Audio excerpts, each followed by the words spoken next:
Advise extreme caution for children under 13.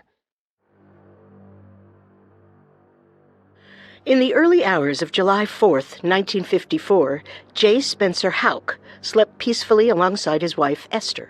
Houck was the mayor of Bay Village, an affluent suburb of Cleveland, Ohio, on Lake Erie. Spencer's day should have been one full of fireworks and fun by the lake. But at 5:40 a.m., one phone call changed everything.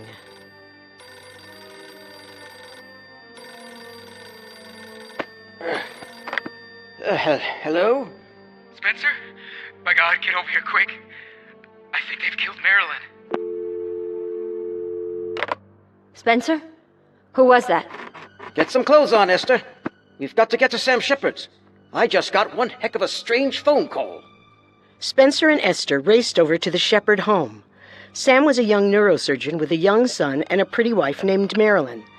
Their life seemed like a picture-perfect American dream. But that morning, the Houcks found a nightmare instead.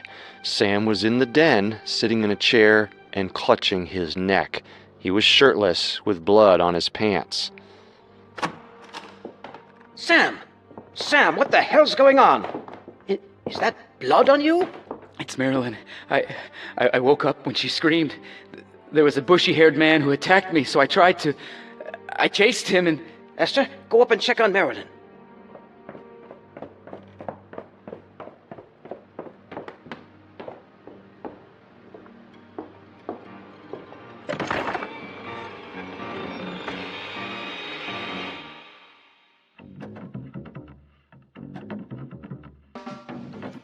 This is Unsolved Murders, true crime stories. I'm your host, Carter Roy. And I'm your host, Wendy McKenzie. This is our first episode on the murder of Marilyn Shepard on July 4th, 1954, and the trial of her husband, Sam Shepard, one of the 20th century's most infamous murder cases. If you like the show, we'd appreciate it immensely if you leave a 5-star review on your favorite podcast directory. And don't forget to subscribe while you're there, because a new episode comes out every Tuesday. You can also find us on Facebook and Instagram at Parcast, and on Twitter at Parcast Network. Oh my God. Spencer, call an ambulance. It's Marilyn. She's in bed and not breathing, and I can't find a pulse. Someone's done something terrible to her. There's blood everywhere. Marilyn. Spencer, I tried to stop him. I'm gonna get him some whiskey. Maybe it'll calm him down. No, I don't want that. I've got to think. Sam, we're going to call the police and get your family. But you need to tell me what happened to Marilyn. From the beginning.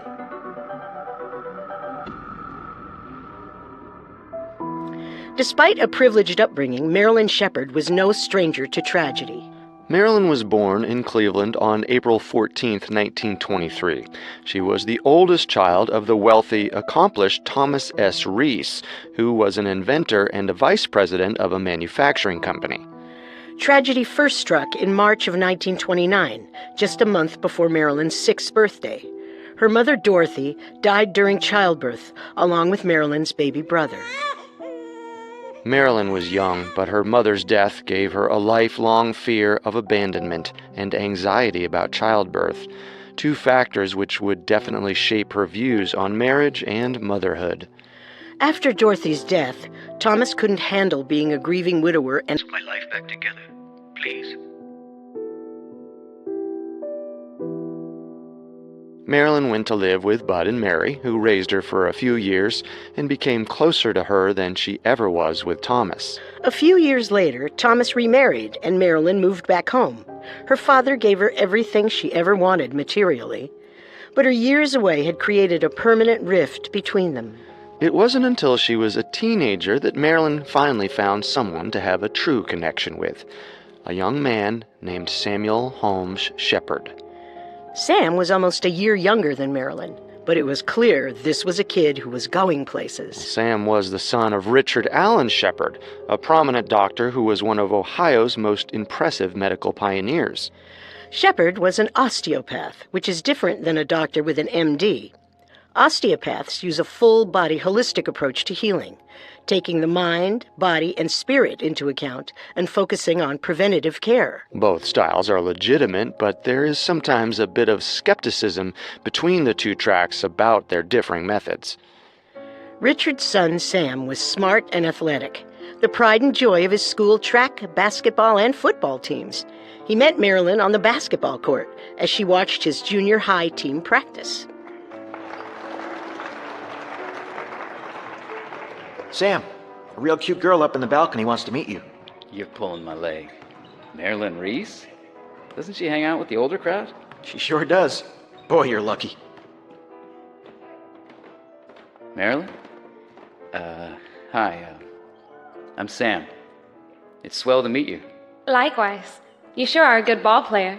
Well, I gotta be, now that I know you're watching. Marilyn was popular and athletic too. She was also an honor student on the student council and an active member of clubs like the Riding Club and the Modern Dance Club.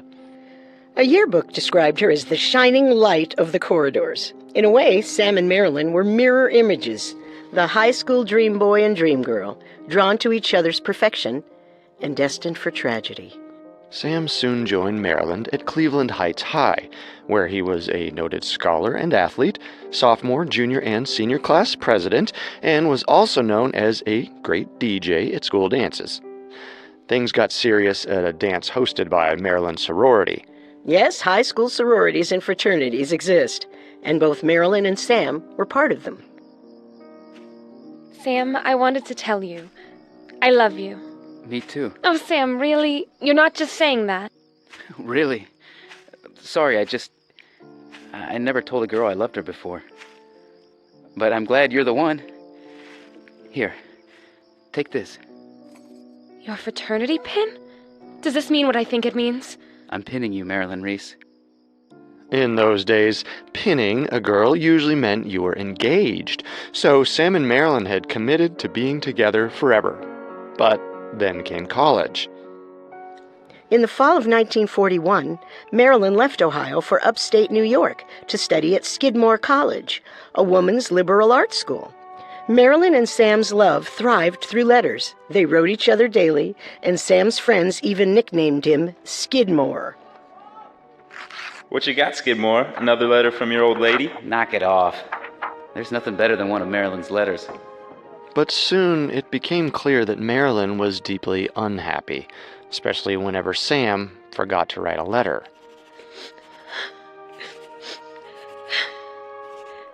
Yesterday, I was quite worried and scared. I didn't get a letter from you. It's the first time this has happened, so you can see how I felt. Skidmore should have been perfect for a smart, privileged girl like Marilyn, but she called it a jail and did poorly in her classes. After freshman year, Marilyn dropped out, returned to Cleveland, and got a clerical job.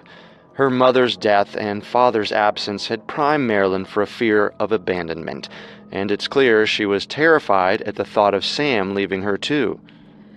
But this time, in 1942, Sam was set to graduate high school and faced his own difficult choices about the future. Sam was torn between college and serving his country in World War II. His brothers Richard and Stephen, who are around 4 and 7 years older, had become osteopaths like their dad. Sam knew he was expected to do the same. Son, the best way for you to serve your country is to become a doctor. You're too gifted to get blown up. But my friends are going. And Marilyn's cousin got his medical school tuition paid for by the Army. And he's always bragging that... Then let your friends go to war. If they make it back home, they're going to need a doctor like you to put them back together. In 1942, Sam enrolled at his parents' and brothers' alma mater, Hanover College in Indiana. He immersed himself in pre-med courses and his role as starter on the Hanover football team. Meanwhile, in Cleveland, Marilyn started dating other men, but this wasn't a betrayal because she asked for Sam's permission. In high school, Sam knew how many other boys would die for a date with Marilyn. Now that Sam was away at college, he wrote to Marilyn and encouraged her to explore her options. Marilyn, you should get out and have a good time. I want you to. But I don't want you to date all the time, and I want you to be careful about what you do and who you go out with.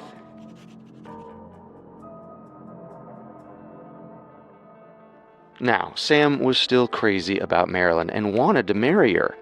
Maybe that's why Marilyn dated other men. She knew that at the end of the day, Sam would still be there to build a future with her. But soon, the tables would turn. In 1943, Sam went home for the summer to take classes at Cleveland's Western Reserve University. It was a chance for him to get 3 years of college credits in 2 years. It was also a chance for him to start dating Rudy Bales, a girl he knew from high school. Marilyn was not pleased. It's one thing to date when we're in different states, but you're supposed to be home for the summer with me. Sam Shepard, you can have your stupid fraternity pin back. Marilyn was inconsolable, so Sam asked her to take him back. Just in time for their love to become an even longer distance one. In the fall of 1944, Sam enrolled at the Los Angeles Osteopathic School of Physicians and Surgeons, where his brothers had gone. Life was lonely in L.A. for Sam, and he wrote to Marilyn every day. He begged her to move out to California so that they could get married. The couple learned that Sam's dad and Marilyn's dad would soon both be in L.A. at the same time for business trips. Figuring that it was the perfect time to get their father's approval and bring the families together, Sam and Marilyn set a wedding date. In February of 1945, Sam and Marilyn got married at the First Hollywood Methodist Church. They were both 21 years old. Marilyn got a job as a part-time assistant in a research lab. In her spare time, she devoted herself to helping Sam excel at medical school by typing up his reports and quizzing him before exams. At first, L.A. was exciting.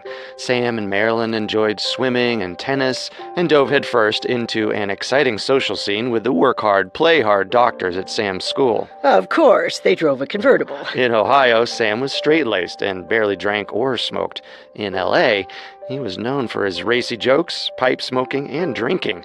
This worried Sam's father, Richard. Perhaps to offset their West Coast debauchery, Richard urged Sam and Marilyn to have a baby in a very straightforward manner. Son, if you start a family, I'll increase your monthly allowance to match whatever Marilyn's making at her little part-time job. Sam and Marilyn agreed, though Marilyn must have had some anxiety about it. After all, her mother had died in childbirth. Marilyn's first pregnancy did end in a miscarriage, sometime in 1945 or 1946, but the couple got luckier on their second try. Samuel Reese Shepard, known as Chip, was born in May 1947, right around the time Sam did his residency in neurosurgery under the guidance of Dr. Randall Chapman at L.A. County Hospital. Sam was only 23, but he was happily married with a son, and his career was on the rise. Life was good.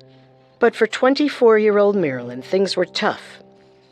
Chip's birth was difficult, and given that Marilyn had had a distant father and a deceased mother, she had a lot of anxiety about parenting. Before the baby, Marilyn was a 20-something who enjoyed smoking, drinking, and going out with Sam and their friends. Now she was stuck at home, struggling to master housekeeping and motherhood, which her wealthy, motherless past hadn't prepared her for. It took a toll on their marriage. Sam later said that when he was home, Marilyn was utterly uninterested in sex or affection with Sam. But when he left for long shifts at the hospital, Marilyn had panic attacks about being left alone, and she feared Sam was cheating on her. The stress of becoming a wife and mother made Marilyn a wreck. But despite her state of mind, Marilyn was also 100% right. Sam was having an affair.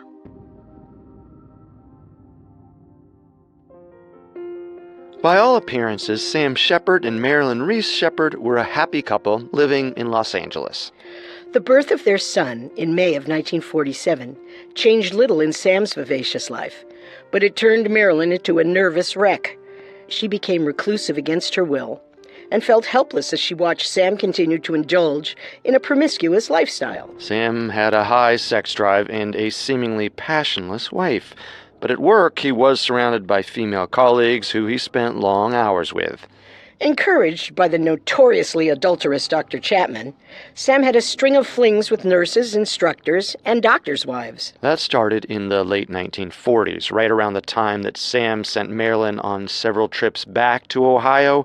Allegedly, so family and friends could help with the baby and take some pressure off of her. Marilyn probably did need more support than Sam could give, but the trips also may have been a ploy to get her out of the house so that he could keep sleeping his way through the hospitals of L.A. His affair with a woman named Margaret became so all-consuming that he eventually confessed to Marilyn. She was heartbroken. Sam? Do you want a divorce? I'll leave that up to you, Marilyn. Marilyn could have gotten a divorce, but that was no easy thing for a woman back then, especially one with a very young child. So Marilyn decided to get her own version of revenge against Sam by telling his father, Richard, all about his affairs. Marilyn, what's wrong? Is it the baby? No, it's Sam.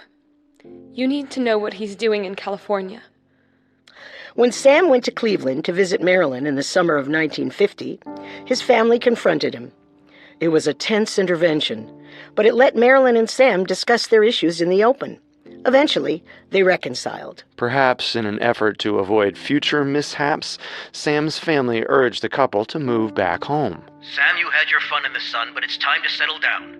Bayview Hospital is thriving. I built this place as my legacy, and you need to be here to uphold it with your brothers. I know, Dad, but I have a life out here. You'll have a better one at home. Maybe in a house on the lake? Well, that would be nice. Sam and Marilyn wanted to start over, and it was clear that Los Angeles had brought them nothing but heartache. So in May 1951, Sam, Marilyn, and their son moved back to Ohio. Richard Shepard loaned Sam and Marilyn the money to buy their first home, right on Lake Erie. Oh, look at this view. Now I know this house is old, but the inside's been modernized. 4 bedrooms, in case the family gets a little bigger. Well, I'd sure love that. And guess what, Sam? It's only a 5-minute drive to work. Guess I'll never get away from you now, Dad. Sam and Marilyn's new house was supposed to be their forever home, but their new beginning was the beginning of the end. And soon, the perfect facade of their marriage would crack again. Just 3 years later, the lake house's walls would be stained with Marilyn's blood, while Sam went on trial for her murder.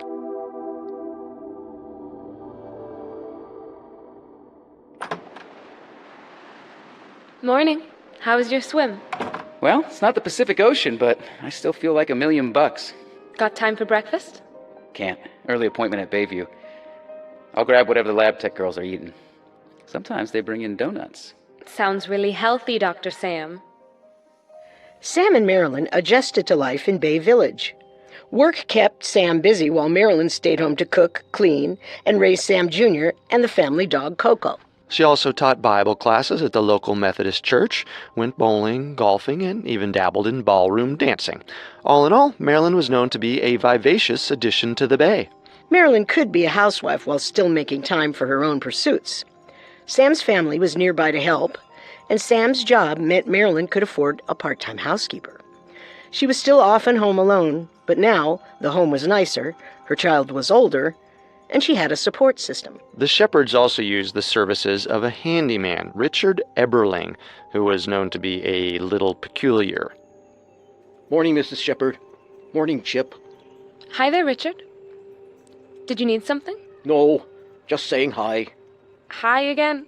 Well, I've got to get Chip off to a doctor's appointment, so... Chip is lucky to have such a nice mommy. Thank you. I'll see you later. Despite occasional oddities like Eberling's behavior, the Shepards were happy at the Bay. They became friends with influential neighbors like Bay Village Mayor Spencer Houck. Together, the Shepards and the Houcks bought a boat, and they taught the whole neighborhood how to water ski. When they weren't on Lake Erie, they hosted parties and potluck dinners at their house.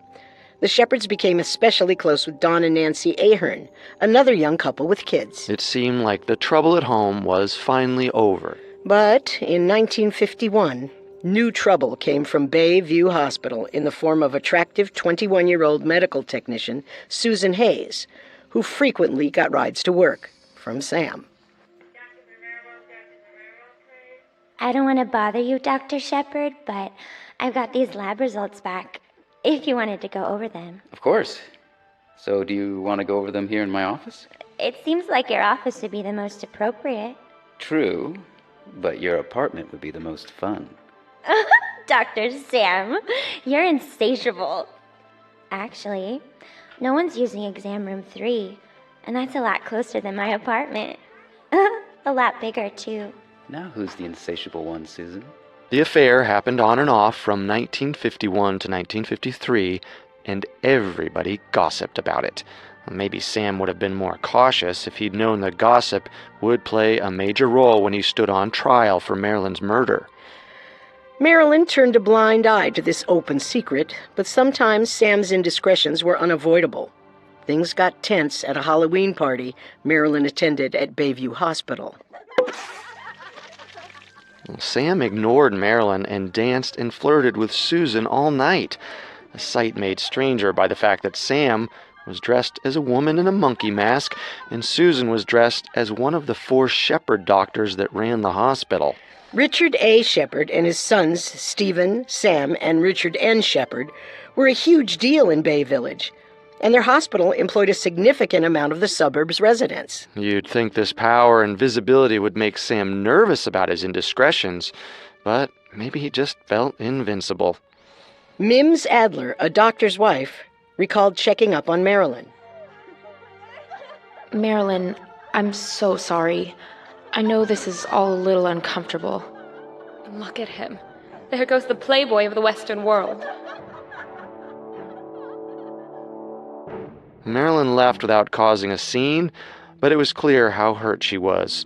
Clear enough that another doctor's wife very publicly called Susan some nasty names. Maybe our first instinct isn't to be sympathetic, but remember, Susan was barely in her 20s when Sam, a powerful and charming superior, swept her off her feet. Sleeping with him may have endangered her reputation, but maybe rejecting him would have ruined her career. Around 1952, Susan took another job nearby in downtown Cleveland. Some say she was encouraged to take it by Sam's father, in an effort to keep his hospital and his son free of scandal. Susan dated another doctor and almost married him, but even during her engagement, she still had occasional flings with Sam. Susan's fiancé broke off their engagement in 1953, perhaps due to the knowledge about her affair with Sam. Susan realized she'd carry a whiff of scandal with her wherever she went in Cleveland. So in late 1953, Susan packed up and moved to Los Angeles. Now, maybe it was a coincidence. Lots of people head west for a fresh start. But Los Angeles was where Sam used to live. And where, in March of 1954, Sam went for a business trip with Marilyn. He went to complete training for his neurosurgery certification under his old mentor and fellow adulterer, Dr. Randall Chapman. Sam sent Marilyn up to stay with Randall's wife at their home in Big Sur. As soon as Marilyn left, Sam called up Susan to resume their affair. Sam was staying with a friend in L.A., Dr. Miller. Even though Miller knew Marilyn, that didn't stop Sam from having Susan spend her nights at Miller's house, too. She was Sam's constant companion, despite the fact that she was interacting with all of Sam's doctor friends, who knew Marilyn. It made poker night at Miller's house very uncomfortable. This is so bizarre. He's just cavorting with this strange woman in front of all of us. Poor Marilyn.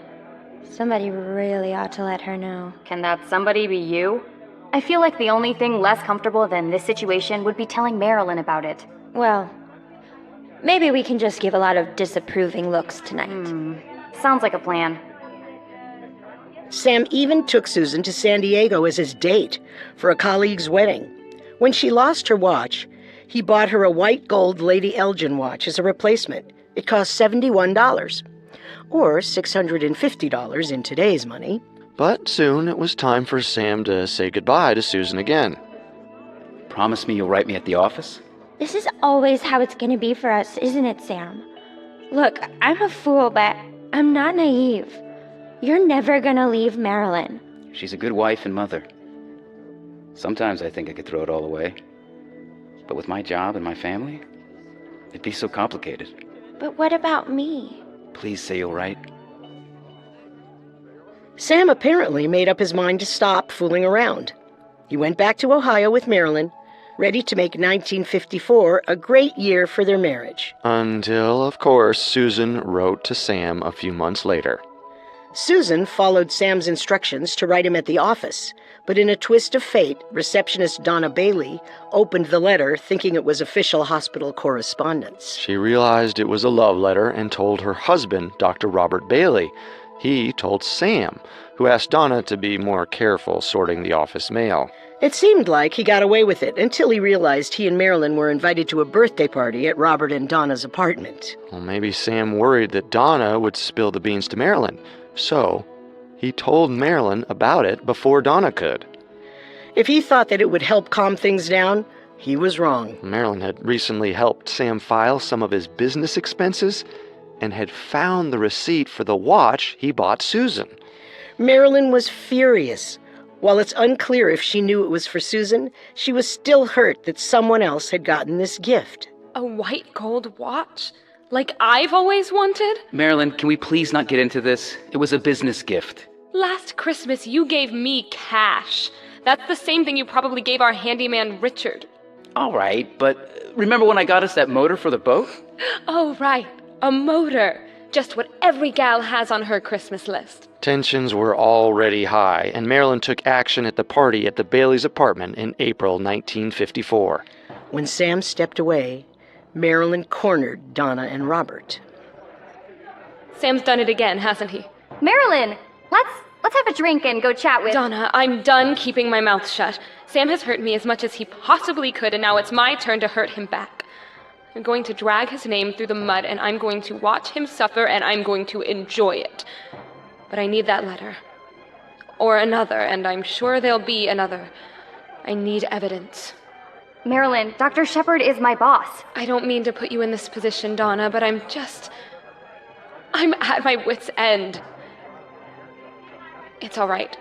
I'll do it some other way. It seemed like Marilyn was finally about to do something about her marriage, but then something happened that changed everything. Their post-California reconciliation in March may have been short-lived, but it had one lasting effect. In the spring of 1954, Marilyn Shepard realized she was pregnant.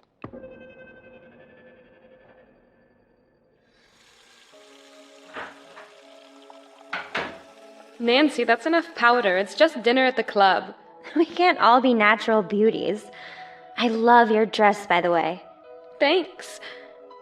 You don't think it's a little bit snug? No, Marilyn, it fits fine. Are you sure? I fill it out quite well, don't you think? Huh? Marilyn, what are you getting at? I'm pregnant. Chip will be a big brother by November. Oh, that is such great news! You and Sam must be so happy. Yes, I think it'll be really wonderful for us. If Marilyn was happy for the chance to heal her marriage, Sam was decidedly underwhelmed. According to Dr. Robert Bailey, Sam gave a rather blunt answer when Bailey congratulated him. Sam, congratulations. I heard the news about the bun in the oven. Well, that's what happens when you don't wear a condom. So it's clear Sam and Marilyn still had issues to work out. But as they broke the news to friends and family over the early summer of 1954, there was a sense that things were getting better. Saturday, July 3rd, seemed like it was going to be a typical summer day for the Shepards, in both good and bad ways. Well, the bad came from Sam's job. That day had been a particularly tough one after a young boy was brought in on the verge of death after being hit by a truck. Sam cut his chest open to massage his heart back to life. Dr. Shepard, it's been minutes. I have to keep trying. But there was nothing he could do. He'd obviously dealt with this kind of tragedy before, but it never got easier. It's important to remember that beyond his hurtful behavior toward Marilyn, Sam was a very hard-working doctor. He doesn't seem like a particularly likable person, but he undoubtedly saved a lot of lives and made a lot of people grateful. It must have been a relief to leave the office and head home, where the good part of the day could start. He and Marilyn had dinner plans with their friends Dawn and Nancy Ahern. The evening started at the Ahern house, where the two couples and their kids gathered for drinks. It was the start of a lazy, boozy summer night. Until Sam got a call to return to the hospital to deal with an emergency, a young boy with a broken femur. Say, Nancy, you got a breath mint or something? I really don't want to show up to work smelling like cocktail hour. I don't think so, but I've got a clove you could chew on. Sam chewed a clove to hide the booze on his breath, returned to work to deal with the boy's injury, and then went back to the Ahern's house. The group headed to Sam and Marilyn's house for dinner. The kids were fed first, and then the adults ate out on the porch. For dessert, Marilyn baked a blueberry pie, Sam's favorite. After Don Ahern went home to put his kids to bed, and the Shepherds put Sam Jr. to bed, the adults reconvened. It was before 11 p.m., and, both being young couples, they wanted to keep their little party going. Oh, I have an idea. What if we went to the movies? That sounds fun. Yes, boys, let's do that. Do you think we can get a sitter this late? On such short notice? Probably not. Maybe there's a good movie on TV? The group watched Strange Holiday, a 1945 film about a man, played by Claude Rains, who returns to America from a fishing trip to discover the country had been taken over by a fascist force. It was the story of a man returning to a familiar place that was suddenly, terrifyingly different. Not unlike what would happen to Sam when he awoke after the dinner party. For the first part of the film, Sam and Marilyn shared an armchair. It was the picture of domestic bliss. But Sam was exhausted after his busy day at work, so partway through the movie, he moved to a nearby sofa to nap. Maybe if he'd known it was the last night he'd see his wife alive, he would have stayed up a little longer.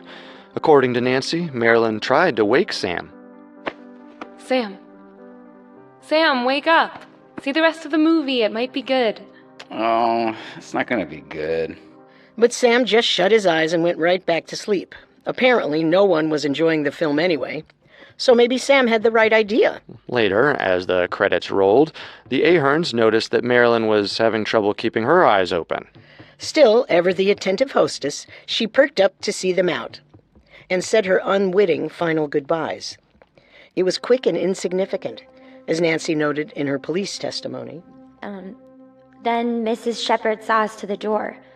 And I'm sorry now that we didn't see whether the door was locked or not when she shut it, but you don't do those things when you figure there's a man in the house. There's some 1950s sexist thinking at play here, but these families did live in an affluent and safe neighborhood. Why worry? We don't know if Marilyn tried to rouse Sam to get him to bed. Maybe she didn't want to disturb him, knowing that after his long day, good sleep was good sleep, even on a couch. Or maybe she wanted to sleep alone. The couple already slept in separate beds in the same room. Sam was the husband and father to her children, but he had also put her through a rough time. She could play the part of a supportive wife with friends, but maybe things were different when the parties were over. In any case, Marilyn Shepherd went up to bed, her dog and her firstborn son fast asleep, and her husband downstairs. The night was done. But the terror was just beginning. Here's what happened next, according to Sam Shepherd's statements to the police the next morning. Sam! On the 4th of July, Sam was ripped from his sleep around 4:30 a.m. by Marilyn screaming his name from the bedroom upstairs. Sam charged upstairs into the bedroom, where he saw a white-clad figure with, as he put it, bushy hair. The person's identity was masked in the darkness, but Sam grappled with him anyway. Sam was knocked out. He couldn't recall for how long, but he came to consciousness on his bedroom floor, as Sam stated in a police interview. I looked at my wife. I believe I took her pulse and felt she was gone. After that, Sam rushed into his son's room to check on him, but he was fast asleep. Then, Sam heard a noise from downstairs. Sam chased the intruder out of the house and down to the beach. There they had another physical struggle. Sam felt a twisting sensation like the intruder was choking him before losing consciousness again. Sam awoke half in the water and missing his shirt. He assumed that he most likely lost it in a fight that he had with the intruder. What happened next was a dizzy blur for Sam as he went back home.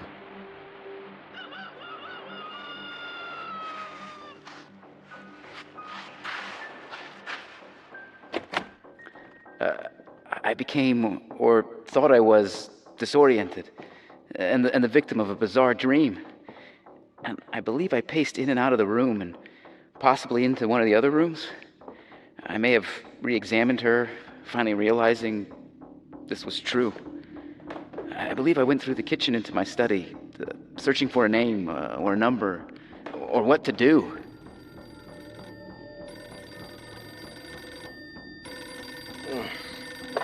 Hello? Spencer! My God! Get over here quick.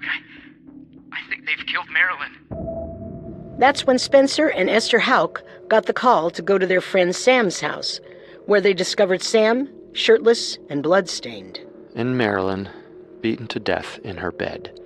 Her pajama top had been pulled up and her pajama pants had been pulled down.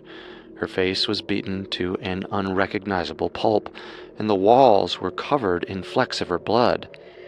As family and police slowly overtook his home, Sam had to contend with the fact that his life had changed forever.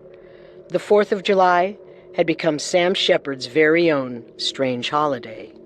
The first officer on the scene at the Shepard home was 26-year-old Fred Drinkin. At 5:57 a.m., he stepped inside and surveyed the chaos. Drinkin was a traffic cop and didn't realize he'd be stepping into what would be one of the most infamous cases of the 20th century. Here's what Drinkin saw. On the floor in the entry hall was Sam's black medical bag. Its contents, including pills and prescription pads, spilled out. In the living room, drawers were removed from a desk. Sam was in the den, still disoriented. Drinkin noticed 2 broken trophies on the ground, a bowling trophy of Marilyn's and one of Sam's trophies from his high school track days. Presumably, the intruder had broken these, but no clear motive was apparent yet. As Drinkin called in for reinforcements, Richard N. Shepard arrived. That's Sam's brother, not to be confused with his father, Richard A. Shepard. In the commotion, Esther Houck offered to take young Chip home, but Richard insisted that he come to his house. Esther woke Chip, who was a deep sleeper like his dad. He was only 7 and had slept through the entire ordeal. Meanwhile, the tragic news spread through the Bay Village police force. It was a shock. Not only did they pride themselves on their town's safety, but they also knew that this would cause shockwaves. The Shepard Hospital was the town's biggest employer, so this was a sensitive, high-profile case. Which is why it's ironic that the crime scene was handled so poorly. Take the presence of Otto Graham, for example. Otto Graham was the Cleveland Browns' star quarterback and Bay Village's local celebrity. He was also friendly with the Shepards. So, when Otto drove past the Shepard home on the way to get his morning paper and saw the police, he figured he'd check it out. The star-struck police let him in to show him the crime scene. Otto got the shock of his life, as he later described to a local paper. Oh my God, it looked like someone stood in the middle of the room with a great big can of red paint and a brush and flicked it all around. This wasn't a couple of blows. Oh no. Whoever did it, they had to be out of their mind. Even if he was a friend, it's mind-blowing that the police just let an NFL quarterback waltz into a crime scene to see what was up. Another example of flawed policing was the fact that they let Sam leave the crime scene without questioning. Downstairs, Sam's brother Stephen and his wife Betty arrived. At first, hearing of a homicide and seeing Sam on the ground, pale and immobile, they thought Sam had died. Upon realizing Sam was alive, in shock, and most likely had a fractured neck, Stephen ordered an ambulance to take his brother to Bayview. Ironically, this may have been the first thing to rub the police the wrong way. Of course, the Shepards were trying to help Sam. But consider the optics. A wealthy, influential doctor is found at the scene of his wife's murder and quickly taken away by his equally wealthy and influential brothers to be privately cared for in the family-owned hospital. You could argue that it was simply an act of brotherly love. But you could also see it as a way for the Shepards to buy some time and get their brother's story straight. Back at the house, Bay Village Police Chief John P. Eaton surveyed the scene and began to piece together a possible motive. Knowing Sam's profession and noting that the desk and Sam's medical bag had been ransacked, Eaton supposed Marilyn's murder was the result of a drug robbery. A theory which makes some sense, Sam was an affluent doctor who surely might have kept some good drugs at home. Maybe the robber had gone up to search for drugs in the bedroom and Marilyn tried to stop him. Panicked and desperate for a fix, the robber then killed her. Whatever the motive, it was clear that this was a case that required the big guns to help investigate. Chief Eaton had no choice but to call in the Cuyahoga County coroner, Dr. Samuel Gerber. And this other Dr. Sam arrived on the scene and immediately chose to pursue a different lead. In Ohio at this time, coroners handled suspicious deaths, and the public elected these coroners to the position. 56-year-old Gerber enjoyed being in the public eye. He'd been coroner for over 20 years, and his office investigated about 150 deaths a year. Each case usually came with some attention from the press. But Gerber liked media attention and made sure to make each reporter feel like they were getting the tips and updates before anyone else. As a publicly elected doctor, Gerber was a bit of a politician, too. He planned to eventually run for mayor of Cleveland. Though short, gray-haired, and bespectacled, Gerber was also quite confident. Some say to the point of arrogance.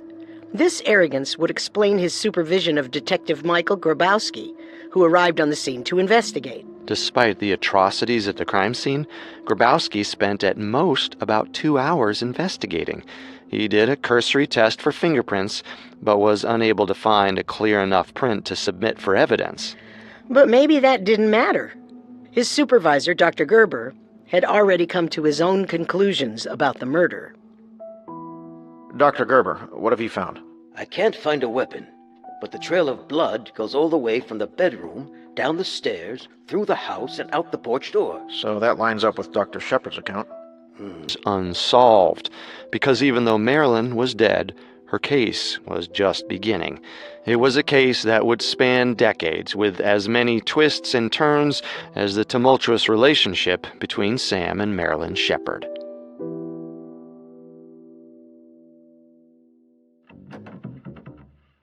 Don't forget to subscribe to Unsolved Murders on Apple Podcasts, Stitcher, Google Play, TuneIn, Spotify, or any other podcast directory. If you like what you hear, leave a 5-star review or tell us what you think on social media. We're on Facebook and Instagram as @Parcast and Twitter @Parcast Network. It seems simple, but it really helps our show. A new episode comes out every Tuesday. Again, thank you so much for listening. We'll see you next time. If we live till next time. Unsolved Murders True Crime Stories was created by Max Cutler and developed by Ron Cutler. It is a production of Cutler Media and is part of the Parcast Network. It is produced by Max and Ron Cutler, sound designed by Kenny Hobbs, with production assistance by Ron Shapiro and Paul Mahler. Additional production assistance by Maggie Admire and Carly Madden. Unsolved Murders is written by Amin Osman and stars Carter Roy and Wendy McKenzie. The amazing cast of voice actors includes, by alphabetical order, Mike Capozzi, Jerry Courtney Austin, Kimberly Holland, Nick Nassau, Sarah Miller Cruz, and Steve Pinto.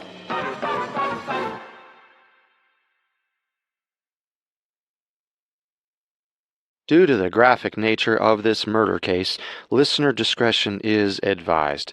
This episode includes dramatizations and discussions of murder and assault that some people may find offensive. We advise extreme caution for children under 13. So, I was reading that editorial in the Cleveland News. Do you think Dr. Shepard really killed his wife? You hush. We're nurses at his family's hospital. We can't just discuss... Everyone else is. It just happened 2 weeks ago. A patient asked me the other day if Dr. Shepard was innocent. Of course, I defended him, but I did sort of feel like I had to. Are you saying you actually think he's the killer? With all the lies he's told, all the women he was seeing, it just makes him seem untrustworthy. Gosh, wherever Sue Hayes is, I bet she's in a state. Well, what does Sue have to do with his wife's murder? So he's a cheater. Doesn't make him a prince, but it doesn't make him a killer. It doesn't not make him a killer, though. Enough gossip, ladies. Back to work. Or they'll sick Dr. Sam on ya. In the summer of 1954, all anyone could talk about in Bay Village, Ohio, was the murder of housewife Marilyn Shepard. Her 30-year-old neurosurgeon husband, Sam, woke up early on July 4th. He'd slept on the couch after a dinner party with his wife and friends at his home on Lake Erie. Marilyn's screams jolted him awake. Sam! Sam! Sam raced upstairs and was attacked by a bushy-haired intruder. Sam chased the intruder out of the house, where they continued their fight on the shores of the lake before Sam was knocked unconscious. He returned home to discover that his wife had been savagely beaten to death in bed. His son, Sam Jr., known as Chip, had slept through it, and the family dog, Coco, never made a sound. Sam called his good friend Spencer Houck, mayor of Bay Village. As he waited for help and took stock of his own injuries, Sam must have realized he was entering the darkest period of his life. But he couldn't have known that the trials and tribulations he'd soon endure would be headline news for decades to come.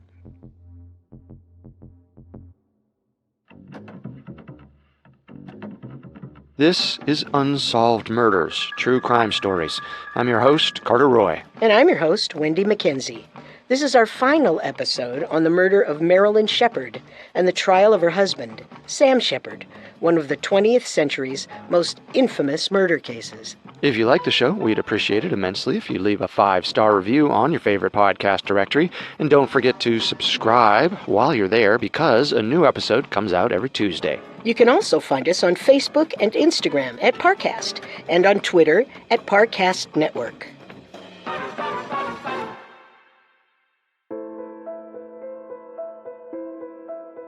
As Sam recovered from his face and neck injuries at Bayview Hospital on July 4th, 1954, another Dr. Sam came to a controversial conclusion at the crime scene. Dr. Sam Gerber was Cuyahoga County's media-savvy, publicly elected coroner, and coroners were the ones tasked with investigating suspicious deaths. He was the man in charge of the investigation now. Gerber ignored local police's initial theory that Marilyn had been killed in a robbery gone wrong. His theory? Sam Shepard killed his own wife. Family members are often investigated in domestic crimes, but Gerber seemed almost too steadfast in his belief. He felt the ransacked Shepard home didn't look like a robbery as much as it looked like a staged robbery. Bay Village police were in awe of the Shepard family and their hospital, which employed many locals. Gerber was presumably a more objective outsider, except for the fact that he may have been holding a grudge. The Shepards often appeared in newspapers to report their ER successes. Maybe Gerber felt annoyed they were hogging the spotlight. Other sources say Gerber was upset about rumors that the Shepards performed abortions at their clinic. Whatever his issue was, it apparently led him to make a malicious statement about the Shepards to a Bayview resident that he met. I'm going to get them someday. Maybe this was finally Dr. Gerber's chance to make that happen. At the Shepard house, police scoured the area for evidence. Spencer Houck's teenage son Larry rounded up his friends to help. Larry found a bag with Sam's keychain, fraternity ring, and watch. All items that Sam said he had on him the night before. The watch was blood-stained and had condensation on it. The time was stopped at 4:15 a.m. Right when Sam claims he had a tussle with the killer by the water. So it's possible that the watch died when exposed to water during the fight. If Sam lied, perhaps the watch stopped for other reasons. It was an automatic watch that did not need to be wound, but that doesn't mean it couldn't have broken down. If the killer was a thief, they could have knocked Sam out, stolen the items, and hidden them. That's what Sam said he thought happened. But why would a robber who had just killed someone leave evidence behind? Well, if Sam was the killer, it could have been another effort by him to stage a robbery and throw police off his tracks. There were too many questions, and Sam was safely ensconced at his family's hospital and sticking to his blurry recollection of that night. Sam's fuzzy memory may have been from a concussion. If he was struck in the head, like he stated, brain imaging back then wouldn't have been able to diagnose one. Maybe his lack of clarity was from a brain injury. The police hoped that the autopsy would shed more light on what happened. The man who performed Marilyn's autopsy was Dr. Lester Adelson, Gerber's trusted, Harvard-trained deputy. This is what Adelson found. The rate at which rigor mortis set in backed up Sam's story that Marilyn died around 4:30 a.m. Someone had bludgeoned her 35 times, 15 of which were on her head. Some cuts went so deep that they exposed her skull, and the entire bone structure of her face had cracked apart. Some of her teeth were broken and a fingernail was torn off, indicating that she may have tried to bite or scratch her attacker. The blue tint to her fingernails indicated she may have been asphyxiated. Adelson noted the presence of a white substance in Marilyn's genitals, but couldn't conclusively determine that it was semen. He didn't order a test for a rape kit or investigate for evidence of genital bruising or tearing. But given that Marilyn was found with her top pushed up and pants pulled down, he really should have. But he was getting orders from Gerber, who was adamant this wasn't rape by an outsider, but rather an act of domestic violence. It's odd that no one second-guessed Gerber, but he'd been the publicly elected coroner for 17 years and investigated 150 deaths a year. He probably had a lot of faith and trust from the authorities. Also, sexual violence against women isn't always treated with the urgency it deserves, even today, so I can only imagine it was even harder to address it in the 1950s. Adelson discovered the gender of Marilyn's 4-month-old fetus. Had Marilyn lived, she would have had a new baby brother for Chip. Adelson's final report lists the cause of death as homicide by assault, brought on by massive head injuries. No murder weapon was found at the Shepherd house, but it's possible that there would have been residue from it in Marilyn's facial wounds. That's why pathologists wash bodies only after they've collected every bit of physical evidence. And even when they do wash them, they set up drains or filters to catch residue, especially when dealing with a murder and a missing weapon. But Adelson apparently washed Marilyn's face before analyzing her wounds for residue, which means that key evidence could have been lost. Adelson was supposedly great at his job, but it seems like he skipped some crucial steps in this autopsy. Maybe when your boss, Dr. Gerber, tells you he already knows what happened, you skip certain steps. Later on July 4th, Cleveland homicide detectives Robert Schotka and Pat Garreau entered the fray. Gerber told them his suspicions, so they decided to interrogate Sam in his own hospital bed on the day his wife was killed. This was within their right because it was before the existence of Miranda rights, a suspect's right to remain silent and have an attorney present. Dr. Shepherd, would you say your marriage was a troubled one? A few disagreements, maybe, but nothing major. Would you say Marilyn was faithful to you? We don't mean to pry, but we were just talking to your neighbors, and they mentioned that many men found Marilyn desirable. Maybe even your friend Dr. Hoverston, who was just recently your house guest. Are you saying Lester Hoverston did this? No. He was 40 miles away in Kent. But were there others? There have been other men who were attracted to her, but Marilyn never... If she strayed, I'd understand if you were upset. Passions do boil over. Detective, I'm a doctor. I work to save lives. I'm not... It's just hard for us to understand. You say the intruder knocked you out twice, but you couldn't recognize him apart from his bushy hair. It was dark, and I was disoriented and scared for my life. Your house looks like it's been ransacked, but nothing of value was actually stolen. And now we found the personal belongings from your pocket near your house. And there's blood all over your watch. What are you saying, Detective Schotka? I'm not sure what Garreau thinks, but I think you killed your wife. I could never. I loved my wife. Marilyn Shepherd was killed on the morning of July 4th, 1954. Her husband Sam was arrested on July 30th, 1954. In the 26 days between those events, the pressure to arrest Sam didn't come from overwhelming evidence and careful investigation. In fact, forensic leads weren't getting the authorities anywhere. Dr. Gerber set out to find Sam's missing white shirt. Spencer and Esther Houck found Sam shirtless, as he allegedly lost his shirt in the fight with the intruder.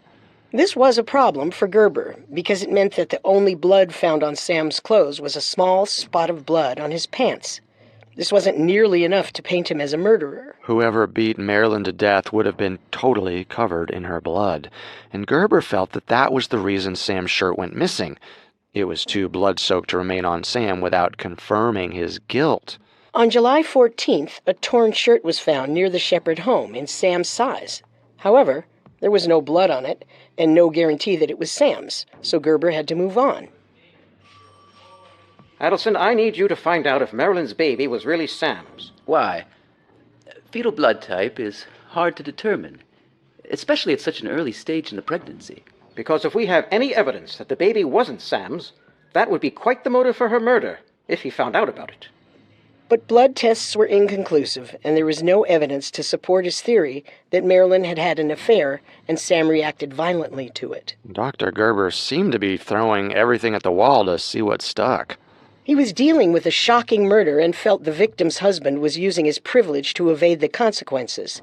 He even thought Sam was faking the head and neck injury that kept him secluded in the hospital. Sam's family hired William Corrigan, a powerful Cleveland attorney, to represent him. Though Corrigan was 68 and nearing the end of a celebrated career, the Shepherds still trusted him to handle the case. As soon as my client recovers from his injuries, he will make every effort to aid the police in solving this heinous crime. No more questions. Sam willingly spoke to the police, but refused to take a lie detector test on multiple occasions. This caused Deputy Sheriff Carl Rossback to claim, "He doesn't have to if he doesn't want to, but I intend to keep asking until he does." Sam claimed that his emotional state would skew the test.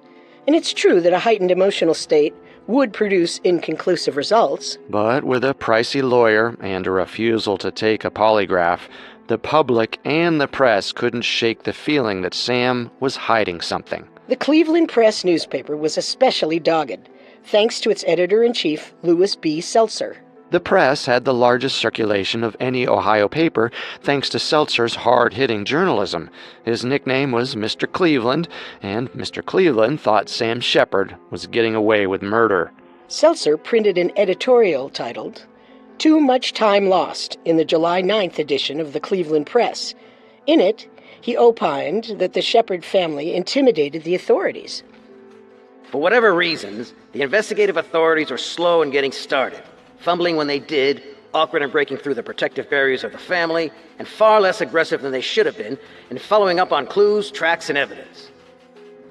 Ironically, it printed on the day Sam returned to the site of Marilyn's murder to help police reenact the events, so he wasn't entirely evasive. The Cleveland Press stirred up more trouble when they printed a story about the police finding letters from Sam's family to Marilyn. The letters contradicted Sam's assertion that his marriage was free of major troubles, as they addressed the rough patch the couple went through in 1950, when they lived in Los Angeles and Sam cheated on Marilyn.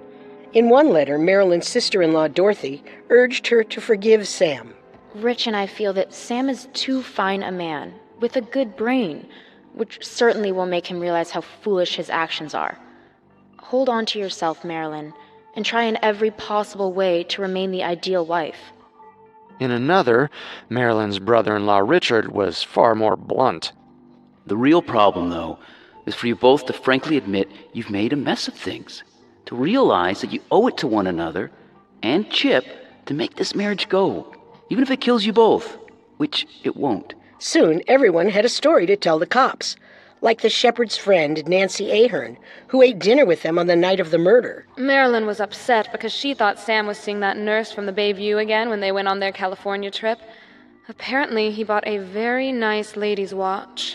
Cleveland police detectives had taken over the investigation from the Bay Village police, but Bay Village officers like Police Chief John Eaton still contributed bits of local gossip they heard. I heard this from Spencer Hout, but apparently any time Sam and Marilyn argued about his behavior, he flew into a terrible rage. Terrible.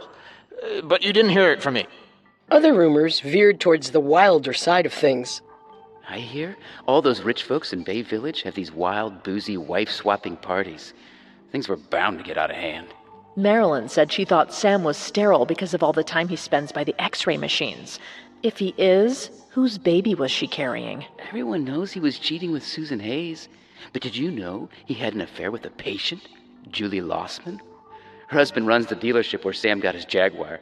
Wonder if his wife was part of the deal. That rumor was true, as later admitted in a newspaper by a regretful Julie. I've never been interested in anyone but my husband. I must have lost my head. I'm so sick of the whole thing I could vomit. Then there was the story from Jessie Dill, who claimed that a month before, she met an unnamed woman resembling Marilyn at the beach.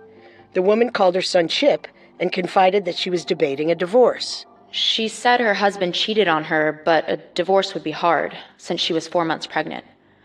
But she didn't think her husband was so terrible for cheating anymore. It's like she understood it. Why do you suppose that is? Well, she told me she'd been cheating on her husband, too. In the summer of 1954, police questioned Jessie Dill about the Marilyn Shepard murder case. Jessie claimed to have spoken with Marilyn in the months before the murder and said that Marilyn confessed to having an affair outside of her marriage. Jessie passed a polygraph test, but we have to wonder, did she really see Marilyn, or was she just convinced that whoever she met was Marilyn? If it was, did Marilyn cheat on Sam? And did it drive him to kill her? One rumor pointed to Marilyn's potential lover, Spencer Houck, part-time Bay Village mayor and close friend of the Shepard family. Apparently, the older man doted on her, gave her the best cuts of meat from the butcher shop he owned, and even helped with her son. Spen, it's Marilyn. Chip needs to be picked up from school and my bowling league game is running long. Sam's too busy, of course. Don't worry. I'm always around if you need me. A delivery man told detectives that he once made a delivery to the Shepard home and saw Spencer embracing an upset Marilyn. Sam's brother, Stephen, pressed detectives to investigate Spencer as a suspect. Ironic, since Spencer was the trusted friend that Sam called for help when he found Marilyn's body. But the Shepards were trying to convince the world that Sam wasn't a murderer, so I'm sure that friendship mattered less at that point. Spencer passed a polygraph, though he had to retake it after results were fuzzy on 2 questions. What happened to the shirt? And are you telling the truth to all answers? But after the second test, he was ruled out as a suspect. These rumors paint 2 different pictures of Marilyn. Was she a needy housewife terrified of her cheating husband? Or a dissatisfied woman considering a divorce and having her own affair? Well, both versions give Sam a motive for murder: anger at having to stay married to Marilyn, or anger that she decided to cheat on him. So the next time Sam voluntarily visited detectives on July 10th, a lot of their questions were about his love life. Did you ever have an affair with Sue Hayes? I wouldn't call it an affair, but we have been good friends for some time, which was known to my wife. Is it true that you socialized a lot with her? In the hospital, yes. I wouldn't call it socialized. We talked, became good friends. Nothing more than good friends? No. Why would Sam lie? Was he still trying to save face? It was apparently part of a legal strategy by Sam's attorney, Bill Corrigan. Bill, everyone knows about Sue. I can't deny having sexual relations. Doesn't matter. Maybe your nosy neighbors are eating up these stories about your love life now. But if we go to trial, a judge will rule those questions as irrelevant and inadmissible in a criminal court. Perhaps Corrigan was correct in theory, but Sam's cheating was definitely relevant in the court of public opinion. As the case became international news, Sam's former lover, Susan Hayes, was pulled back into Sam's orbit. She was forced to leave L.A. and return to Cleveland to answer the police's questions about the affair. Nobody thought she was a suspect, but she did seem like a good reason for Marilyn's murder, the woman Sam could have been with, had it not been for what he felt was his clingy, pregnant wife. It couldn't have been easy for Susan, who was already trying to start her life over. In an interview with the Cleveland Press, she stated, I feel a lot better now since I've told the truth. The only thing that bothers me is what's going to happen to my folks. I've had a long talk with myself, but I feel awfully sorry for them. I hope my grandfather hasn't heard of this. I was always his favorite, and I know he'd be disappointed. The press published articles that mixed vague case facts with salacious stories of Sam's sex life, but they also demanded better from Gerber. On July 21st, the Cleveland Press published another editorial titled, Why No Inquest? Do It Now, Dr. Gerber. An inquest empowers use of the subpoena. It makes possible the examination of every possible witness, suspect, relative, records, and papers available anywhere. It puts the investigation itself into the record. And what's most important of all, it sometimes solves crimes. What, Coroner Gerber, is the answer to the question, why don't you call an inquest into this murder? In layman's terms, an inquest is a judicial inquiry convened to determine a person's cause of death. Like a trial, an inquest makes use of evidence and witnesses. Unlike in a trial, however, suspects aren't allowed to defend themselves. Gerber scheduled an inquest for the next day. It lasted 3 days and was open to the public. Sam's lawyer was forced to sit in the stands and was later kicked out for interjecting, much to the crowd's delight. You can't do this. I have a right to be here for my clients. It was the trial before the real trial. On July 22nd, the same day the Cleveland Plain Dealer ran an editorial titled, "Get That Killer," Sam gave another account of his fight with the bushy-haired intruder. But Sam didn't win the crowd over with his reserved clinical style, or the reflective sunglasses and neck brace he wore, which made him look even more mysterious. You recall encountering someone, but you cannot recall having received any blows. Is that what you want me to understand? I recall, hazily, a number of blows. I can't say specifically with what or how. It seems as though I was struck down from behind. That is the feeling I have. Of course, he told this tale extensively over the past few weeks, so maybe Sam was just tired of repeating the same story. Gerber grilled Sam about Susan. Sam denied having the affair again. The inquest made Gerber a hero in the eyes of the adoring crowd, who cheered and hugged him when the 3-day event came to an end. But that didn't satiate the press. The Cleveland Press July 30th editorial was titled, "Quit Stalling, Bring Him In." This is murder. This is no parlor game. This is no time to permit anybody, no matter who he is, to outwit, stall, fake, or improvise devices to keep away from the police, or from the questioning that anybody in his right mind knows a murder suspect should be subjected to at a police station.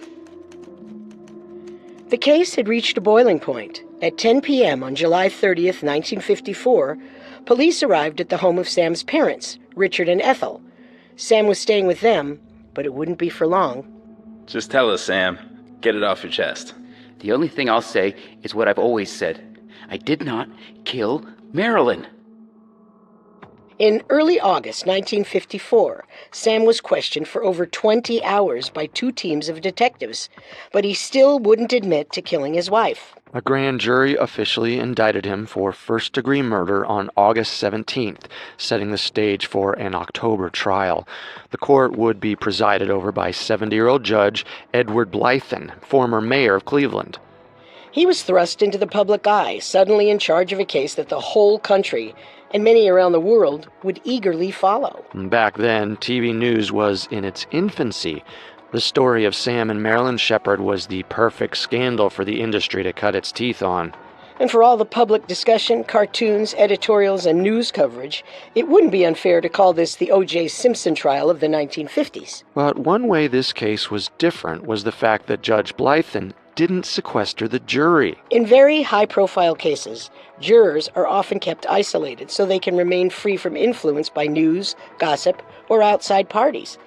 In the O.J. trial, jurors were kept sequestered in a hotel for 8.5 months. But sequestration is an unusual and costly move, and that's why Blythen probably didn't consider it, especially for local jurors who are likely already familiar with the murder from the summer's news stories. Well, maybe he would have if he'd known how big a media circus this case would soon become. The jurors' information was publicly available, and soon their names, photos, and addresses were published in papers, giving the scandal-starved public a look at who would be deciding Sam's fate. Apart from making them unwitting celebrities, lack of sequestration meant the jurors were exposed to every bit of outlandish gossip about the case. This is Walter Winchell reporting live. In a shocking twist, a woman arrested for robbery in New York claims Sam Shepard is the father of her child. Is she another entry in the killer doctor's long list of mistresses? This story was false, but it still worried Sam's attorney. Judge Blythen, I don't know what effect it had on the minds of any of these jurors, and I can't find out unless inquiry is made. Well, how would you ever, in any jury, avoid that kind of thing? Ladies and gentlemen of the jury, I would like to ask you, and I want you to be perfectly frank and honest about it, if any of you heard the Winchell broadcast, either by radio or by television last night. I did. Would that have any effect on your judgment? No. No. No. No. No. No. No. Blythen moved on. He had already come to the conclusion that shielding the jury from the press was impossible. After all, reporters flocked to the courthouse every day. One reporter was Dorothy Kilgallen, a New York-based journalist who also was a panelist on the popular TV show What's My Line? Kilgallen was eager to prove herself as more than a celebrity gossip journalist, but she was taken aback by this trial. The fact that at this stage it is equally possible for the rational mind to find him innocent or guilty is what may make the Shepherd trial a celebrated cause to rank with the classic puzzle of Lizzie Borden. The prosecution was led by John J. Mahan, who fought to prove that Sam killed Marilyn after a disagreement over his affairs. Mahan didn't have much evidence. To compensate, he displayed a slideshow of Marilyn's bloody body, allowing the horror to sink in. As you can see from these very large photos, the blows were severe. The hemorrhaging flooded the lungs. She drowned in her own blood. The prosecution ran with the little evidence they had. They claimed that Sam's missing T-shirt indicated that he'd gotten blood on it and hid it. They went after Sam's inability to recall the bushy-haired intruder who killed Marilyn. Maybe his fuzziness was from a concussion, but Sam's team wouldn't have been able to come up with that explanation back then. The fact that the family dog Coco, who was known to be a barker, made no sound that night seemed to indicate that the dog knew the attacker. Mahan also put forth the theory that Sam staged a robbery, including the 2 neatly ransacked house and the bloody watch found in the bag outside. One crucial element the prosecution was missing was a murder weapon. None had been found, and since Lester Adelson had washed Marilyn's face during the autopsy, no fragments were available for analysis either. But Gerber ingeniously sidestepped that issue by showing a slide of Marilyn's blood-soaked pillow and putting forth the theory that the missing weapon was one that only a doctor could have. I turned over the pillow that was at the head of the bed and found a large blood stain on the opposite side of the pillow. And on that pillow was an impression of an instrument. What type of instrument? A surgical instrument. In the largest stain is the impression of a 2-bladed instrument that has teeth on each end of the blade, and the other marks here are blood splashes. The unusual pattern of the blood droplets leading down the stairs could easily be from such an instrument. Objection! The picture was taken on the 5th of July, and it was handled by Dr. Gerber and other persons before it was taken. We object to the picture and we object to the projection. But the prosecution's greatest ace in the hole had nothing to do with the crime scene evidence. It had to do with their star witness, Susan Hayes. When was the first time you had sexual relations with Dr. Shepherd? When I was working at Bayview Hospital the first time, just before I left in December 1952 to work in Cleveland. Where did these relations take place? In automobiles and in the apartment above the Fairview Clinic. Susan's testimony went against Sam's assertion at the inquest that they were just friends. It was clear to the court that Sam Shepherd was a liar. Well, Sam's lawyer had his work cut out for him. He had a few witnesses who claimed to see what could have been a bushy-haired man in the Shepherd's neighborhood. He also had doctors who confirmed that Sam sustained real injuries the night of the murder, ones that couldn't have been self-inflicted. But those could have been from Marilyn fighting back. It didn't help that one of the doctors who testified about Sam's medical condition was his brother Stephen. Corrigan had facts on his side. Sam's affairs were an established part of his marriage, and he and Marilyn had fought about them before. If they had another fight, why would it suddenly lead Sam to killing Marilyn? What Corrigan didn't have was a client who was even remotely in the public's good graces. Sam was humiliated by having to admit that he lied to the police about his affair with Susan. He was already a liar in the jury's eyes, and his 3 days of testimony saw prosecutors poke holes in his fuzzy story. For example, if Sam was right downstairs, how did the killer manage to hit Marilyn 35 times before Sam got to her? Well, the fact that the murder didn't even wake Sam and Marilyn's son down the hall could indicate the killer was just brutally efficient. But there were still questions. For example, Sam stated he was knocked unconscious in the bedroom at first. Could one blow have really knocked out this young, fit man? The court was skeptical. Isn't it a fact that you beat your wife to death? And after you killed her, didn't you run out of the house towards the beach and injure yourself by falling down the steps or jumping off the platform of the beach house? That's absolutely untrue, sir. And I think it's very unfair. At over 2 months, Sam's trial was the longest criminal trial America had seen so far. So excitement was high as the jury returned with a verdict on December 21st. We find the defendant not guilty of murder in the first degree, but guilty of murder in the second degree. It is now the judgment of the court that you be imprisoned in a penitentiary in the state of Ohio for life. First-degree murder is premeditated, which the jury found Sam not guilty of. Second-degree murders are deemed to be unplanned, and that's what they thought happened with Sam. He was spared from the death penalty, but sentenced to life in prison. Despite the fact that she'd gotten more fame and notoriety from reporting on it, the verdict still disturbed journalist Dorothy Kilgallen. The prosecutors for the state of Ohio did not prove he was guilty any more than they proved there are pin-headed men on Mars. This is the first time I have ever seen what I believe to be a miscarriage of justice in a murder case. It is the first time I have ever been scared by the jury system. And I mean scared. Sam's carefully groomed legacy was destroyed, and so was his family. His 7-year-old son was effectively an orphan. His father, Richard, already had stomach cancer, but in late 1954, it suddenly got worse. On January 7th, 1955, Sam's mother, Ethel, shot herself with her son Stephen's gun.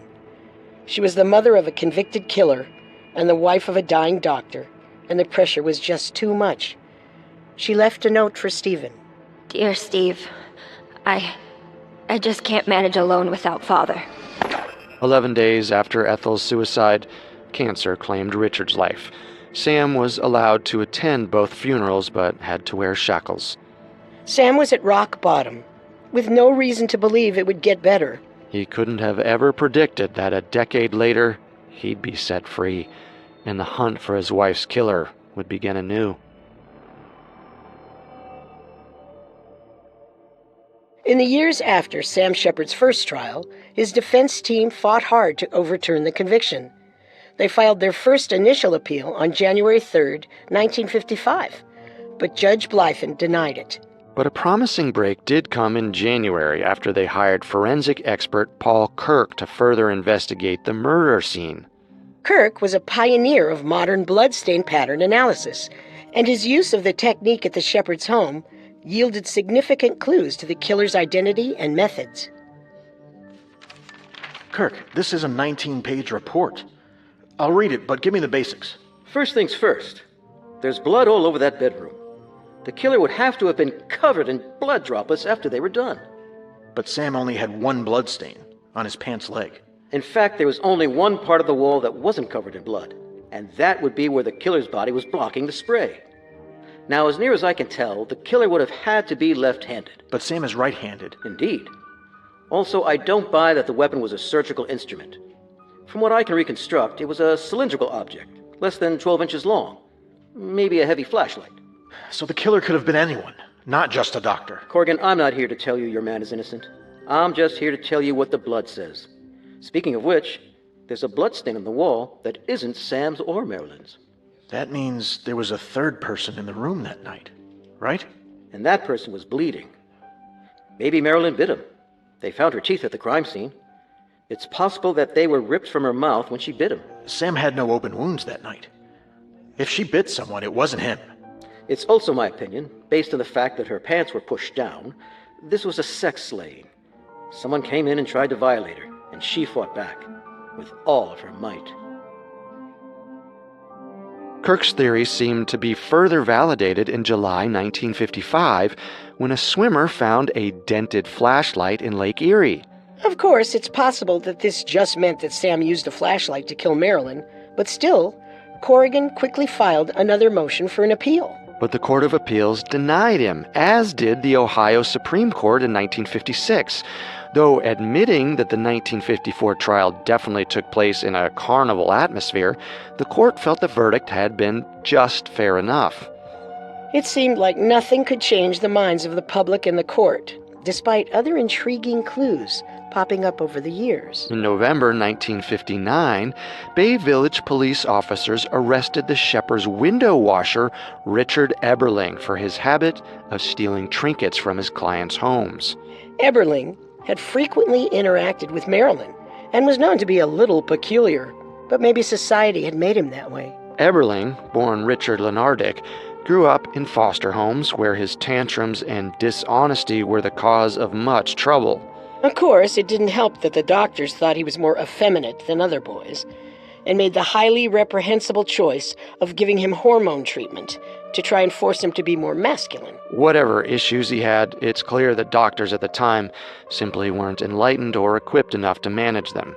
He was eventually raised by George and Christine Eberling, and later changed his last name to Eberling. His foster father, George, died when Eberling was 17 in 1946. Family members say that the fatal stroke was brought on when George accidentally drank poison instead of his medication. They suspected someone had switched the bottles intentionally, but could never prove it.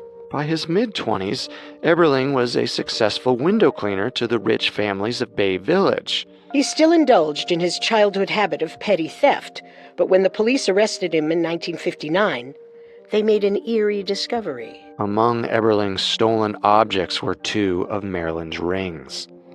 Eberling took them from a closed box with Marilyn's name on it. He found it in the home of Richard Shepard, Sam's brother, who stored Marilyn's possessions while Sam was in jail. Richard and his wife were Eberling's clients, which explains how he got access to the box. Eberling stole from other clients, so we can't fully say the robbery was linked to Marilyn's murder. But police did initially think that the murder was the result of a robbery gone wrong. And here was a man who had a troubled past, familiarity, and access to Marilyn's house, and a penchant for theft. The police questioned Eberling about Marilyn and received a surprising admission about an accident at the Shepard house earlier in the week that Marilyn died. Did anything happen while you were there? Yes. I cut my finger while taking the storm screen out of the window by the kitchen sink. I went about my work throughout the house and down into the basement, and dripped blood in various parts of the house.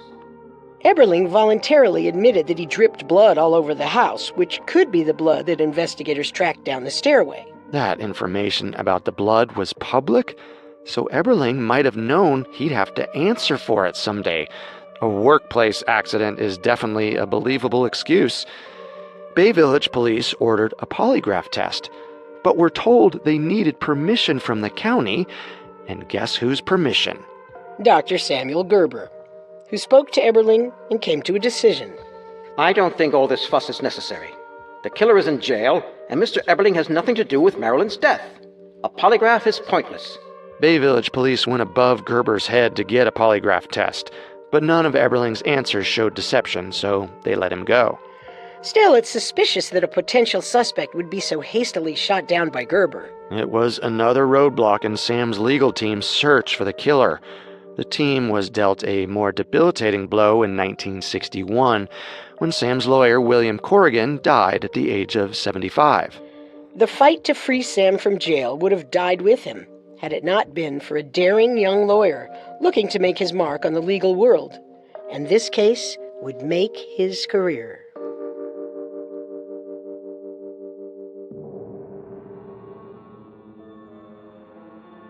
Ohio local F. Lee Bailey was a young, Harvard-educated lawyer who was barely 30 years old and itching to make a mark on the legal world. You may remember Bailey from the Boston Strangler episode of our Serial Killers podcast. Bailey also served on the defense team for O.J. Simpson and helped Simpson secure his acquittal. But Sam Shepard was the first accused husband that Bailey defended. After he asked the Shepards to be Sam's new representative, he had his work cut out for him. By 1963, the Shepard case was dyed into the fabric of American society. It allegedly inspired the hit TV show The Fugitive. The show's creators denied that, but the series was about a doctor on the run after being wrongly accused of killing his wife. Sound familiar? Americans seemed sure that Sam was guilty, but now they were engrossed by the tale of a wrongly accused man. Was public perception shifting? Possibly. After all, even in jail, Sam had found himself a new girlfriend. Ariana Temin-Johans was a wealthy German divorcee in her early 30s who saw Sam on the news around the time of his first trial. Convinced that Sam was innocent, she began writing him letters to tell him so. When Sam and Marilyn were young, they kept their love alive through letters. Now, Sam had a new letter-bound love affair. Sam, believe me, not everyone thinks you're guilty. You have a friend in Germany who will do whatever it takes to help you clear your name. With love, Ariana. P.S. Enclosed is a picture of me. I hope you like it. Ariana apparently contributed $250,000 to Sam's legal defense, so she definitely put her money where her heart was. But she had her own baggage. Her much older half-sister, Magda, had been married to Hitler's Minister of Propaganda, Joseph Goebbels, and had killed herself in the bunker with the other Nazi leaders at the end of the war. Ariana insisted that she was anti-Nazi, but that didn't sell newspapers. Did you read the Cleveland Press? Sam Shepard's trading love letters with a German lady who was, get this, Joseph Goebbels' sister-in-law. A wife killer and a Nazi? Sounds like a match made in hell. Ariana traveled to the U.S. to meet Sam for the first time at a parole hearing in 1963. Soon after that, Sam made plans for their future together. Ariana, if I ever get out, will you marry me? Oh, Sam. Yes, of course. It wasn't so foolish of Sam to make plans because, for once, his side seemed to be winning. Bailey's drive to overturn the conviction grew when he heard shocking gossip at a 1964 meeting of the Overseas Press Club in Washington, D.C. It came from a familiar source, intrepid reporter Dorothy Kilgallen. She revealed that Judge Blythen approached her during the 1954 trial. Judge Blythen, I got your message. Heard you wanted to see me? Of course. I love you on What's My Line. You're a hoot. So, why come all the way out here from New York City? Oh, Your Honor, this trial contains all the ingredients for what we in the newspaper biz call a good murder. And besides that, there's the mystery of who actually killed this woman. People love a mystery. Mystery? Miss Kilgallen, it's an open and shut case. What do you mean by that? Well, there's no question about it. Sam Shepard is guilty as hell. Blythen's side has denied this story, but it's become an infamous part of the Shepard case lore, since it implies the judge's mind was made up before a verdict was even reached. Bailey filed a petition for a writ of habeas corpus, which means he reported Sam's imprisonment as unlawful and demanded that a court determine whether Sam was justifiably in prison or not. Bailey fought hard, and by July 1964, federal judge Carl Weinman declared Sam's trial a mockery of justice due to the media's undue influence on the court's opinion. 40-year-old Sam was free.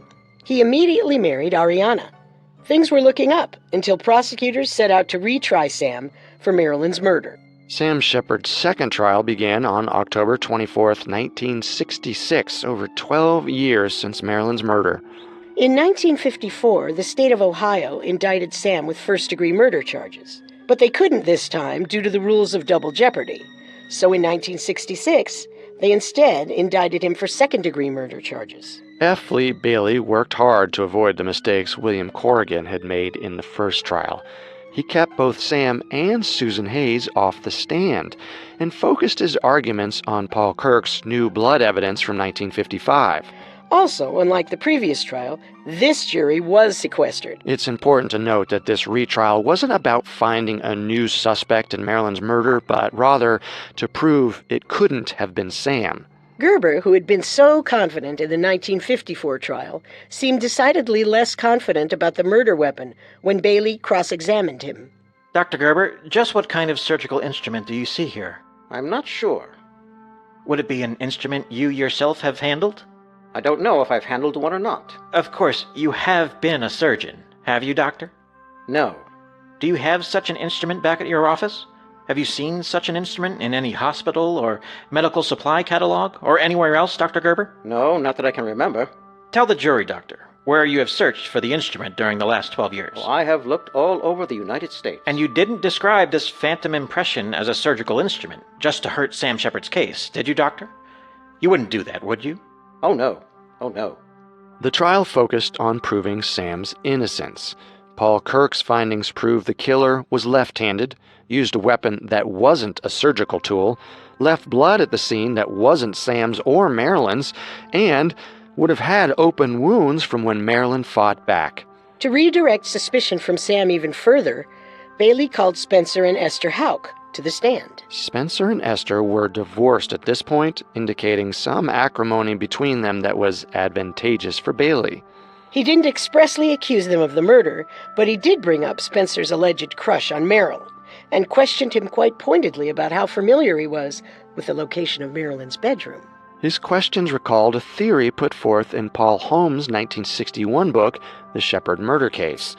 Holmes posited that Marilyn had an unnamed lover visit her on the night of July 3rd after Sam fell asleep on the couch.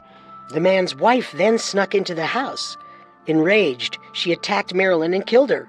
When Sam awoke, the man and the wife attacked him too.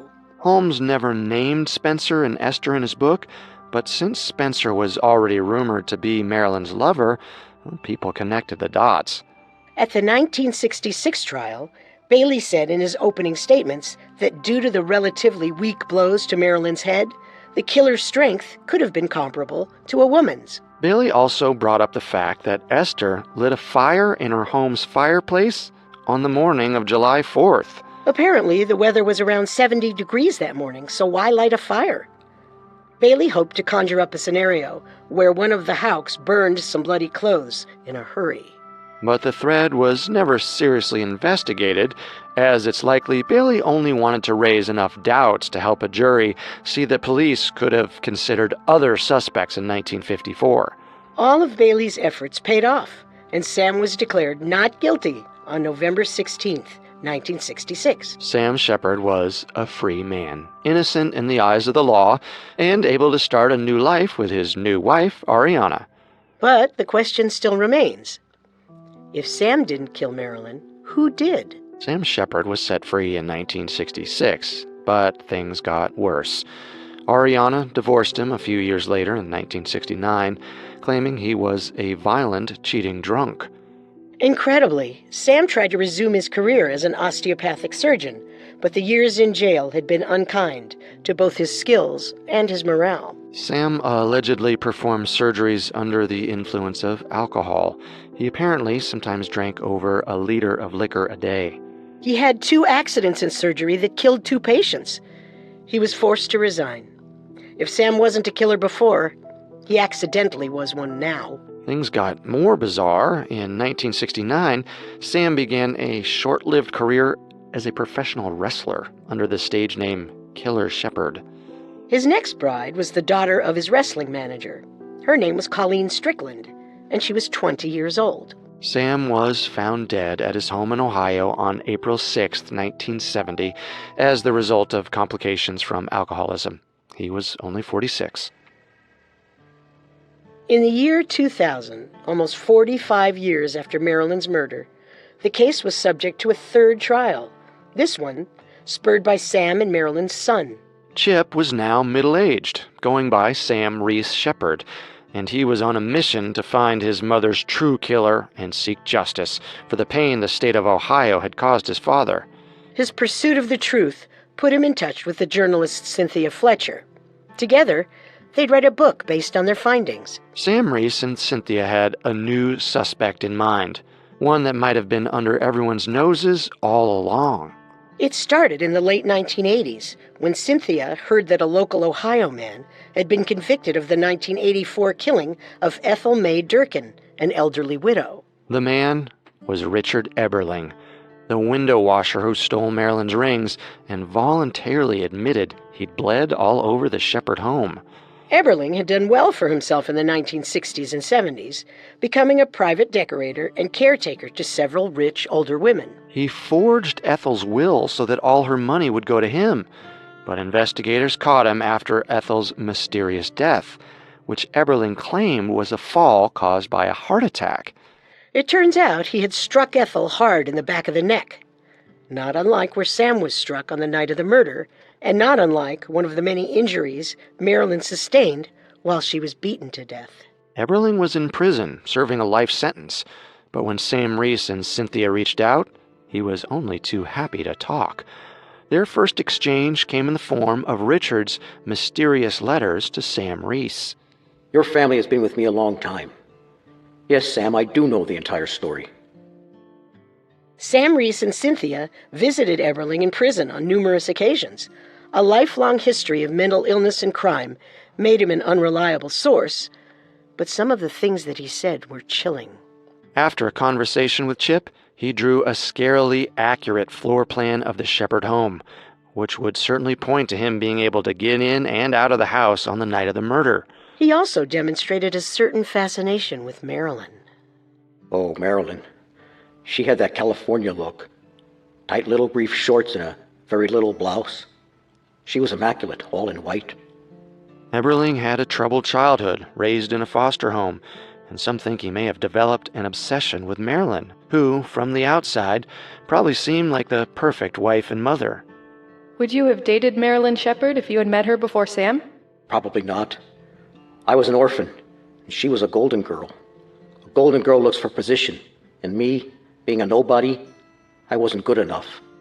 Eberling allegedly told fellow inmates he was linked to Marilyn's murder, but when pressed by Sam Reese, he instead spun a very different tale. His theory starts off in a familiar way, that Esther killed Marilyn and Spencer Houck helped her cover it up.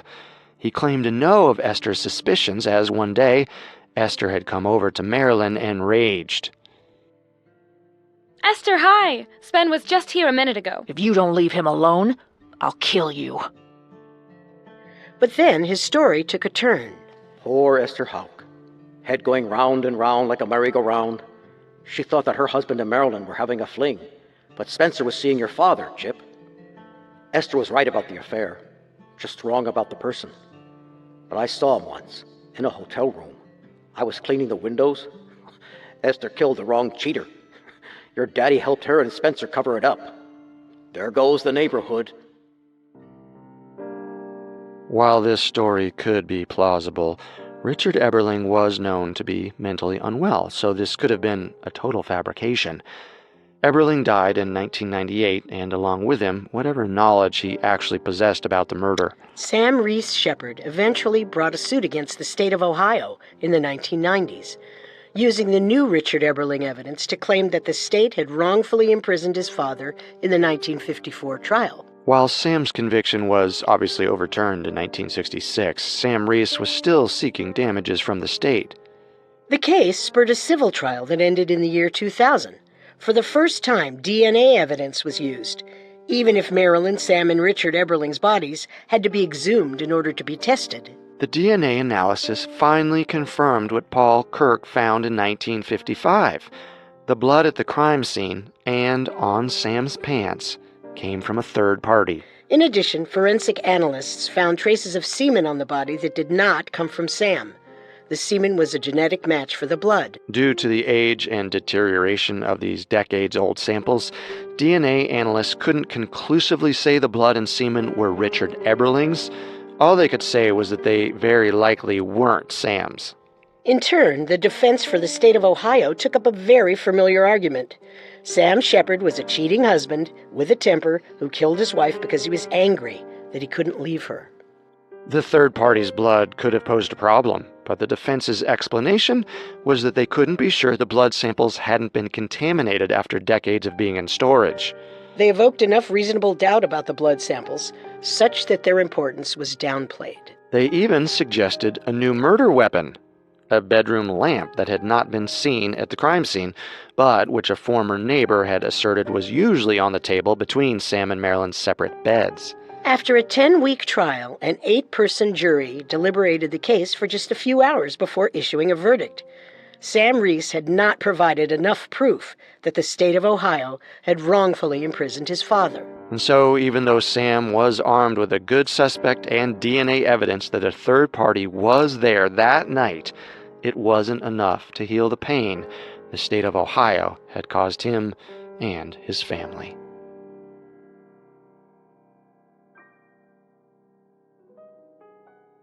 We don't know who killed Marilyn, but we have a good list of suspects. There's Spencer Houck, and possibly his wife Esther. If Spencer was actually seeing Marilyn, or Sam, as Eberling once implied, I'd buy that an angry, jealous Esther took out her frustrations on Marilyn. Which would explain the fire that Esther lit in the fireplace on that warm July morning. Maybe there was evidence that needed burning. But Spencer and Esther were never seriously investigated. So maybe the affair was a rumor, and the fire was an unfortunate coincidence.